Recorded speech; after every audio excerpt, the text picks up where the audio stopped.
નમસ્કાર, મંતવ્ય ન્યૂઝમાં આપનું સ્વાગત છે ને હું છું આપની સાથે હિરલ। કાળની એક જ થપાટ એવી તો લાગી કે આશિયાના સ્મશાન બની ગયું હતું। કોણે શું ગમાવ્યું એનો તો કોઈ હિસાબ જ ન હતો।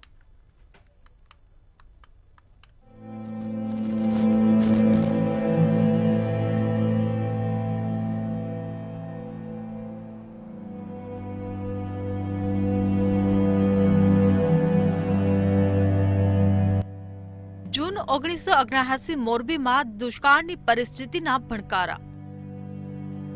જુલાઈ 1979 ભરપૂર પ્રમાણમાં વરસાદ। વાંકાનેરનો મચ્છુ એક ડેમ છલકાયો। 9 ઓગસ્ટ 1979 ભારે વરસાદથી મચ્છુ 2 ડેમ પણ ઓવરફ્લો। 10 ઓગસ્ટ માત્ર 24 કલાકમાં મોરબીમાં 25 ઇંચ વરસાદ। પૂરની શક્યતાને પગલે 11 ઓગસ્ટે વહીવટી તંત્રએ નીચાણવાળા વિસ્તારોને ખાલી કરાવ્યા। 11 ઓગસ્ટે બપોરે 2 વાગ્યે પાણી ડેમના માટીના પાડા પરથી વહેવા લાગ્યું। મોરબી નગરપાલિકા તરફથી લોકોને સ્થળ છોડવાની તાકીદ કરાઈ। બપોરે 3:30 વાગ્યે પાણીના પ્રવાહ સામે ડેમનો માટીનો પાડો નબળો પડ્યો। પાડો તૂટતાની સાથે જ 30 ફૂટ ઊંચા પાણીના મોજા ઉછળ્યા। 11 ઓગસ્ટનો દિવસ આવે એટલે જળ હોનારતની યાદ તાજી થઈ આવે કે જેણે હજારો જિંદગીઓને મોતના મુખમાં ધકેલી દીધી હતી। મોરબીના મચ્છુ ડેમનો એ જળ પ્રલય કે જેણે લાખો લોકોને તારાજ કરી દીધા અને બરબાદ કરી દીધું સમગ્ર મોરબી શહેર। 17મી સદીના મધ્યભાગમાં કચ્છના રાજા કાયાજીએ સ્થાપેલું શહેર ગઢ ઢીલડી આજે મોરબીના નામે ઓળખાય છે। આકર્ષક રસ્તાઓ, બેનમૂન કલાકૃતિવાળા મકાનો, સમૃદ્ધ બજારો અને ઉત્તમ કલા સ્થાપત્યોના કારણે મોરબી શહેર સૌરાષ્ટ્રના પેરિસ તરીકે ખ્યાતિ પામ્યું છે। મોરબીની મધ્યમાંથી વહે છે મચ્છુ નદી। આ નદી ચોટીલાના ઠાંગા ડુંગરમાંથી નીકળી કચ્છના રણને મળે છે। મોરબીના ગર્ભશૈલી ઇતિહાસમાં તેની ખુમારી પણ વર્ણવાયેલી છે। જો આપણે ખુમારીનો અનુભવ કરવો હોય ને તો જરા મોરબીના અતીતમાં ડોક્યું કરવું પડે। મોરબી શહેરને કુદરતી આપત્તિઓએ સ્મશાન ભૂમિ બનાવવામાં કંઈ જ બાકી નથી રાખ્યું। 11 ઓગસ્ટનો દિવસ ઇતિહાસના પાને લખાઈ ગયો છે। આ દિવસે જનજીવન સામાન્ય હતું, પરંતુ ઉપરવાસમાં પડેલા ભારે વરસાદને કારણે મહાકાય મચ્છુ 2 ડેમ તૂટવાની સાથે જ મોરબીમાં સર્જાયું મોતનું તાંડવ ને એ તાંડવ સાથે જ સમગ્ર મોરબી તબાહ થઈ ગયું। ઘણા લોકોને તો બચવાની પણ તક ન હતી। આ કપરા સમયે સૌથી વધુ મદદગાર સાબિત થયા બસના ડ્રાઈવરો કે જેમણે જીવના જોખમે પાણીમાં બસ ચલાવી લોકોને પાણીમાંથી બચાવ્યા। મકાનો, મોટી મોટી ઇમારતો કે જેને મચ્છુના પાણીએ એક ઝાટકે તહેસ નહેસ કરી દીધા। જીવ બચાવવા ભાગતા હજારો લોકોને પણ મચ્છુના પૂરે સદાયને માટે મોતના ખોળે સમાવી દીધા। શહેરના નીચાણવાળા વિસ્તારોમાં બચી ગયેલા લોકોને ઊંચાઈવાળી જગ્યાએ પહોંચાડવામાં આવ્યા, પણ ત્યાં પણ મચ્છુએ મોતનો વિકરાળ પંજો ફેલાવતા સ્થળાંતરિત અનેક લોકો પણ કાળનો કોળિયો બન્યા। મોરબીના ઇતિહાસમાં સૌથી કરુણ કહી શકાય તેવી આ ઘટના અને તબાહીની કલ્પના કરતા પણ ધ્રુજી જવાય। સેંકડો માનવ મૃતદેહો વીજળીના તાર ઉપર, ક્યાંક તણાતા મૃતદેહો, હજારો જાનવરોના કોહવાઈ ગયેલા મૃતદેહો, ધ્વસ્ત થયેલા હજારો મકાનો, સ્વજનો તેમજ પોતાનું સર્વસ્વ ગુમાવી ચૂકેલા હજારો મોરબીવાસીઓની આંખોમાં રોડાતો હતો ભય। નજર સામેથી ન હટતા પ્રલયના બિહામણા દ્રશ્યો, ડૂબી ગયેલા ને દબાઈને દટાઈ ગયેલા પરિવારજનોને બચાવવા માટેના આખરી ક્ષણની ચિચિયારીઓના દર્દનાક અવાજથી મોરબી એક ખોફનાક સન્નાટાનું શહેર બનીને રહી ગયું। લગભગ 8 થી 10 ફૂટ પાણી હતું।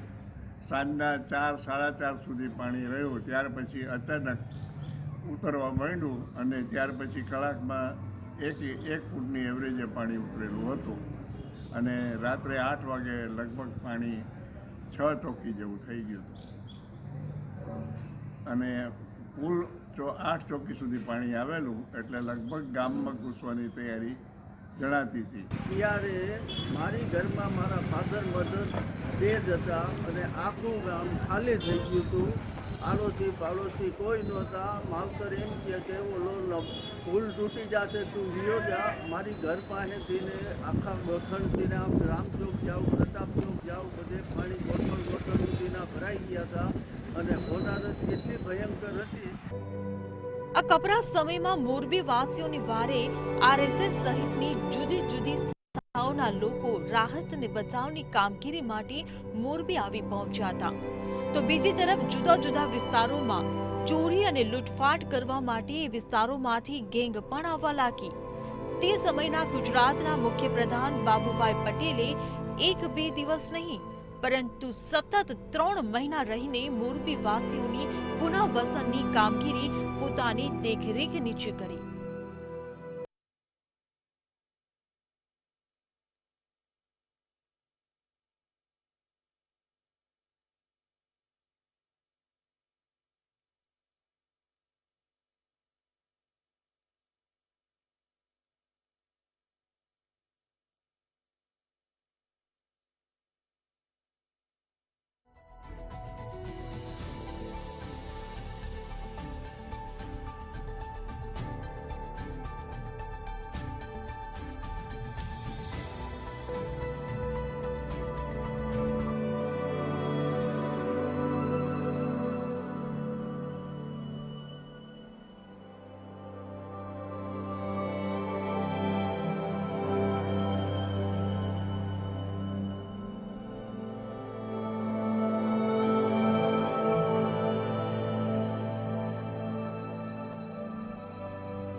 રાજકોટના ધોરાજીમાં નાની પરબડી ગામે મળેલ માનવ કંકાલ અને ખોપડીના આધારે હત્યાનો ભેદ ઉકેલાયો હતો.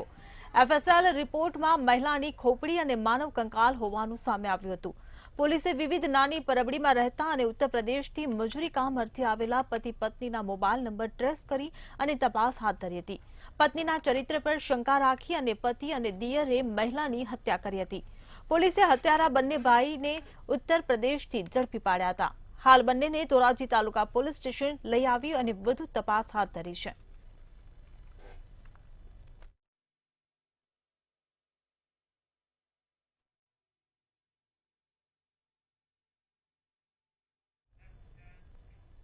સુરેન્દ્રનગરના લખતર શહેર તેમજ ગ્રામ્યમાં શ્રાવણ મહિનો આવતાની સાથે જ જુગાર રમવાની શરૂઆત થાય છે.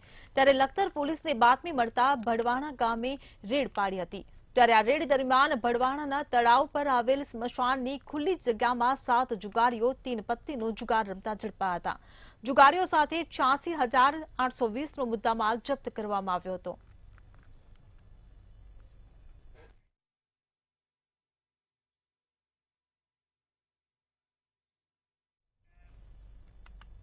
ભાવનગરના ગીતા ચોકમાં દાદર ધરાશાયી થયો હોવાની ઘટના સામે આવી છે. ઋષભદેવ ફ્લેટમાં રિપેરિંગ કામ ચાલતું હતું ત્યારે અચાનક દાદર તૂટ્યો હતો. આ દાદર ધરાશાયી થતા ફ્લેટના રહીશોમાં ભયનો માહોલ સર્જાયો છે. ત્યારે આ ઘટનામાં ફસાયેલા 16 લોકોનું રેસ્ક્યુ કરવામાં આવ્યું હતું.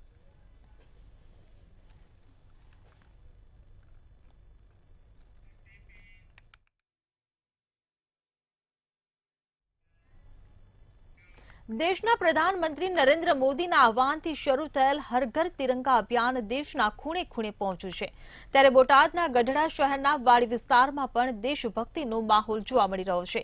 જગતનો તાત એટલે કે ખેડૂતો અને ખેત મજૂરો પણ પોતાના ખેતરમાં તિરંગા સાથે પોતાના ખેતરમાં કામ કરતા જોવા મળ્યા અને તિરંગા સાથે ભારત માતા કી જય, જય જવાન જય કિસાનના નારા સાથે તિરંગા અભિયાનમાં જોડાઈને તિરંગા ફરકાવીને હર ઘર તિરંગા અભિયાનને સમર્થન આપ્યું હતું.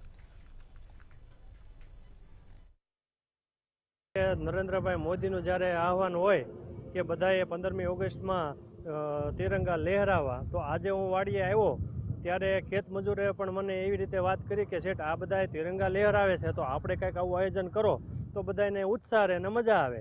તો મેં પણ આ બધા ખેત મજૂરો સાથે રહીને હર ઘર તિરંગાનું જે આહવાન હતું તે અમે પણ આ જોરશોરથી નારા લગાવ્યા અને બધાને એ પણ કહીએ છીએ કે અમે જે રીતે આ ઉજવણી સરસ કરી રહ્યા છીએ એ રીતે તમે પણ બધા ઉજવણી. દેવભૂમિ દ્વારકામાં હર ઘર તિરંગા કાર્યક્રમ અંતર્ગત સુદર્શન સેતુ ખાતે તિરંગા યાત્રા યોજાઈ. આ તિરંગા યાત્રામાં વિશેષ 2151 ફૂટ લાંબા તિરંગા સાથે ઐતિહાસિક અને ભવ્ય તિરંગા યાત્રા યોજાઈ. તિરંગા યાત્રામાં મોટી સંખ્યામાં લોકો જોડાયા હતા.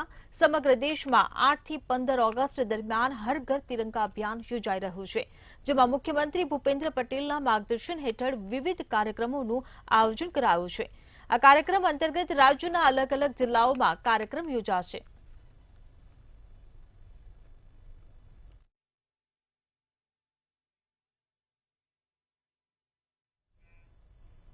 સૌરાષ્ટ્રનો શ્રી જડેશ્વર મહાદેવના પ્રાગટ્ય દિવસ નિમિત્તે પરંપરાગત રીતે યોજાતા લોકમેળાને ખુલ્લો મૂકવામાં આવ્યો હતો. શ્રાવણ માસના બીજા સોમવારે દાદાના પ્રાગટ્ય દિવસ નિમિત્તે વર્ષોથી લોકમેળો યોજાય છે, ત્યારે મહંત તથા રાજકીય અગ્રણીઓના હસ્તે દીપ પ્રાગટ્ય કરાયો હતો. શ્રાવણ માસના બીજા સોમવારે દાદાની ભવ્ય વર્ણાગી વાજતે ગાજતે કાઢવામાં આવે છે. ગુજરાતભરમાંથી હજારો ભાવિકો પ્રાકૃતિક સૌંદર્ય વચ્ચે બિરાજતા શ્રી જડેશ્વર દાદાના દર્શનનો લાભ લઈ ધન્યતા અનુભવે છે.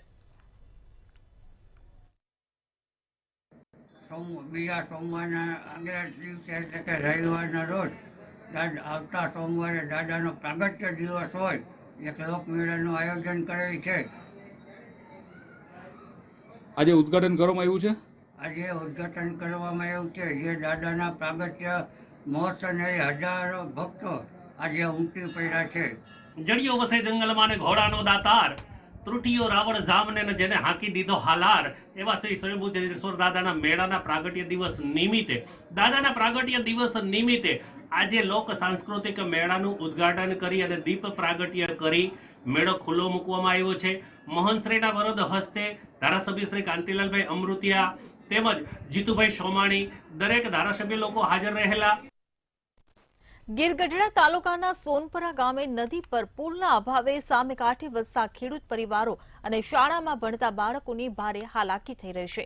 સોનપરા ગામેથી પસાર થતી ચંદ્રભાગા નદી પર પુલ ન હોવાને કારણે નદીના સામા કિનારે વસવાટ કરતા 70 થી વધુ પરિવારો કેડસમા પાણીમાં ઉતરી ગામમાં જવા માટે મજબૂર બન્યા છે અને બાળકો શાળાએ જઈ શકતા ન હોવાથી અભ્યાસ પણ બગડી રહ્યો છે. આ વિસ્તારના ખેડૂતોએ અવારનવાર પુલ બનાવવાની માંગણી કરી છે, પણ કોઈ અધિકારી કે પ્રજાના પ્રતિનિધિ ખેડૂતોની વેદનાને સમજી શક્યા નથી. ત્યારે ફરી એકવાર સરપંચ અને ગામના વડીલે ઉચ્ચ કક્ષાએ રજૂઆત કરી અહીં સત્વરે કોઝવે બનાવવા માંગ કરી છે. કે આ ચંદ્રભાગા નદી ઉપર પુલ બનાવવામાં આવે. આ નદીની અંદર આગળ ઓવરફ્લો ડેમ ભંગેશ્વર ડેમ ઓવરફ્લો થાય એટલે ત્યાં પાણી જોરદાર આવે છે અને પાણીના કારણે અમારા 70 જેટલા ખેડૂતો સામેની કાંઠે રહે છે, તેને ગામમાં અવર જવર કરતા તકલીફ પડે છે. આ બાબતે અમે જિલ્લા કક્ષાએ, તાલુકા કક્ષાએ ધારાસભ્યશ્રીને, સાંસદશ્રીને બધાને રજૂઆતો કરેલી છે. કોઈ અધિકારી કે કર્મચારી કે કોઈ પદાધિકારી અમારું કોઈ આ માંગણીને યોગ્ય માર્ગદર્શન કે કોઈ સાંભળવા તૈયાર નથી. તમે અત્યારે જોવો તો સરકારને અમે એટલી વાર રજૂઆત કરેલી છે, એટલે સુધી મોકલેલી છે. તમે અત્યારે જોવો છો કે અમારે બાળકોને, વિદ્યાર્થીને લઈને જાવ, જેને વધારે પાણી આવે 3-3, 4-4 દિવસ નથી સ્કૂલે જઈએ. અરે આવી કન્ડિશનમાં વાડીએ કોઈ બીમાર પડ્યો તો કઈ રીતે અમારે લાવવા? આ અમારી પરિસ્થિતિ તો જો તમે મીડિયા દ્વારા તમે એક વખત સરકારને રજૂઆત તો કરો કે આ લોકોની પરિસ્થિતિ કોઈ કાંઈ ધ્યાન નથી. અમારા ગામની અંદર કોઈ રસ્તાનો કોઈ કેટલી વખત રજૂઆત કરી છે. અમે તમને બતાવશું કે ક્યાં અધિકારીઓને અમારા દ્વારા કેટલી રજૂઆત કરેલી છે.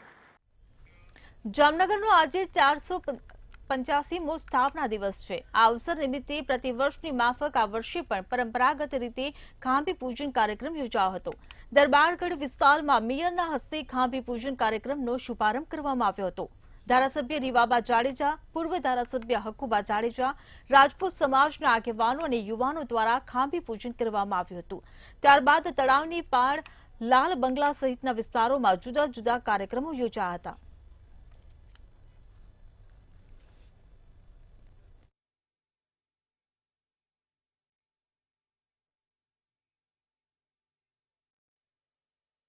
485માં જામનગરના સ્થાપના દિવસની આપ સૌ નગરજનોને હું ખૂબ ખૂબ શુભકામનાઓ આપું છું. રાજપૂત સમાજ જામનગર હાલારની તમામ સંસ્થાઓ દ્વારા આજે રાજપૂતી પરંપરા પ્રમાણે ખાંભી પૂજન કરી અને આજના દિવસની ઉજવણી કરવામાં આવી. આપણા વડવાઓએ જામ રાવલજીએ આ નગરની જ્યારે સ્થાપના કરી ત્યારથી લઈને હાલના મહારાજા શત્રુ શૈલ્યસિંહજી બાપુની હાજરીમાં આ શહેર પોતાનો ઇતિહાસ, વારસો, વિરાસત અને શૌર્ય અને બલિદાનની કથાને અવિરત રીતે જામનગર દરબારગઢ ખાતે જે જામનગરની ખાંભી છે ત્યાં જામનગરનો 485મી સ્થાપના દિન નિમિત્તે એની પૂજા કરી અને આજે આ ખાંભી પૂજાની પૂજા કરીને જામનગર 485મી જન્મદિવસ છે, સ્થાપના દિવસ એને ઉજવ્યો.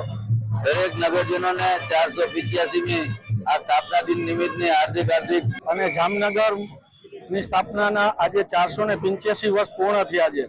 એ સ્થાપના દિવસ નિમિત્તે અમે આજે દરબારગઢ ખાતે આવેલ ખાંભી પૂજન કરેલું છે. એમાં જામનગરના બંને ધારાસભ્ય શ્રી દિવ્યેશભાઈ રેવાબા, મારી સાથે ડેપ્યુટી મેયર, શાસક પક્ષના નેતા, દંડકશ્રી, કોર્પોરેટર, તમામ કોર્પોરેટરો, સંગઠનના હોદ્દેદારો, જામનગરની તમામ પ્રજાઓ આજે રોજ અમે ખાંભી પૂજન. જામનગરમાં રાજાશાહી વખતની અનેક ઇમારતો અને મહેલો આજે પણ અડીખમ ઉભા છે. આ ઐતિહાસિક સ્મારકને કારણે જામનગરની સુંદરતામાં ચાર ચાંદ લાગી રહ્યા છે. જો કે આ બધા સ્મારકમાં સૌથી ખાસ છે ભુજિયો કોઠા. અંદાજે 180 વર્ષ પહેલા બનેલા આ ઐતિહાસિક સ્થળનું હાલ સમારકામ ચાલી રહ્યું છે. હાલ 90 થી 95% કામ થઈ ચૂક્યું છે. વર્ષ 2001માં 26મી આવેલા ભયાનક ભૂકંપના આંચકાને કારણે ભુજિયા કોઠાની ઇમારતને ઘણું નુકસાન પહોંચ્યું હતું. વાત કરવામાં આવે ભુજિયા કોઠાની તો અહીં 5 માળનું બાંધકામ છે અને 6ઠ્ઠો માળ વોચ ટાવર છે, જ્યાંથી ચારે બાજુ વોચ રાખવામાં આવતી હતી. વર્ષો પહેલા અહીં રાજાઓ દ્વારા શસ્ત્રો રાખવામાં આવતા હતા. વર્ષ 1890, 1895 અને 1902માં જામનગરમાં કાળમુખા દુષ્કાળ પડ્યા હતા. એ વખતના રાજાઓ દ્વારા દુષ્કાળમાં પ્રજાને રોજીરોટી મળી રહે તે હેતુથી શહેરમાં અનેક બાંધકામ કરાવવામાં આવ્યા હતા. ભુજિયા કોઠાના બાંધકામમાં અંદાજે 13 વર્ષ લાગી ગયા હતા. આ ભુજિયા કોઠાનું કન્ઝર્વેશન અને રેસ્ટોરેશનનું જે પણ કંઈ કામ છે એ મારી ફોર્મને સોંપવામાં આવેલું છે અને એનો ફર્સ્ટ ફેઝ અને સેકન્ડ ફેઝ બંને મારા હાથમાં છે. ફર્સ્ટ ફેઝનું 95% કામ પૂરું થઈ ગયેલું છે અને સેકન્ડ ફેઝ ચાલુ થઈ ગયેલું છે કામ. અને અમે જે આ કન્ઝર્વેશન અને રેસ્ટોરેશનનો આ જે પ્રોજેક્ટ અમને મળ્યો 2001ના ભૂકંપ દરમિયાન આ ભુજિયા કોઠાને ઘણું નુકસાન થયેલું હતું. ઉપરના 4 માળ નીચે પડી ગયેલા હતા જે કન્ડિશનમાં અમને મળેલું હતું.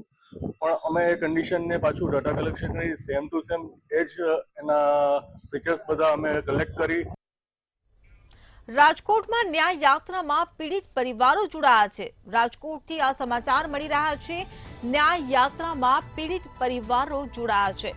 કોંગ્રેસ ન્યાય યાત્રામાં પીડિત પરિવારો આગેવાનો જોડાયા. તો વિવિધ દુર્ઘટનાના પીડિત પરિવારો આ ન્યાય યાત્રામાં જોડાયા છે. ત્યારે ન્યાય યાત્રા રાજકોટ પહોંચી છે. ત્યારે રાજકોટ ખાતે પીડિત પરિવારો આ ન્યાય યાત્રામાં જોડાયા છે.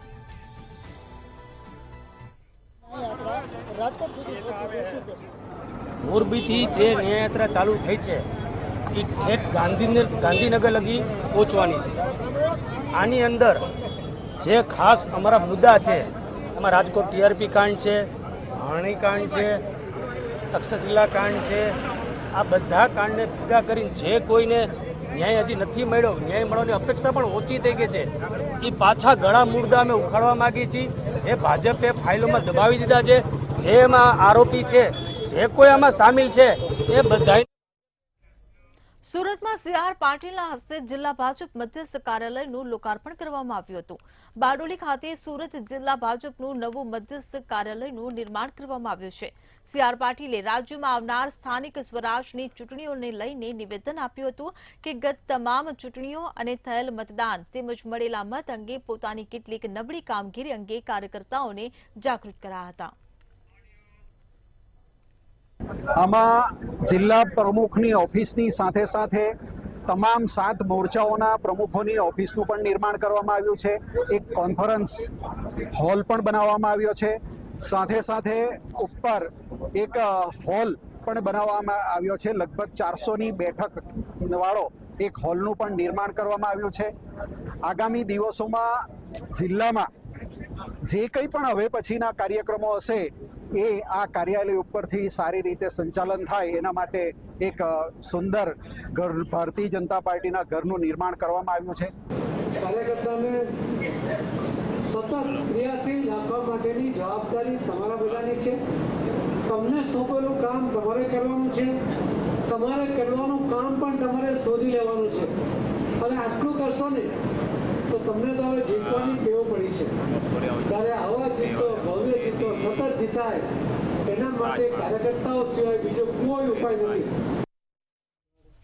સૌરાષ્ટ્ર સુરતમાં હાલ બસ આટલું જ. વધુ સમાચાર માટે જોતા રહો મંતવ્ય ન્યૂઝ. નમસ્કાર.